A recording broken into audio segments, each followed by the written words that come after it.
এই দিয়েছে ই ওরে বাবা রে, বড় মাল বড় মাল। এদিকে আসেন এদিকে আসেন। বড় সাপ। না না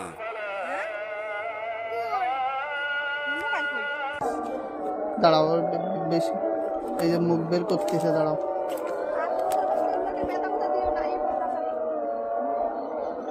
কি শব্দ রে? রাসেল ভাইপার দেখা যায় না, এটাই রাসেল ভাইপার। হুশ হইতাছে আপনি দেখছেন? আরে তা ব্যাগ নাগাল এর ভিতরে ছিল ভাই, নড়ে উঠেছে বুঝলে। আমি আলাপ পাইতাছি কি রে শালা, কি আমি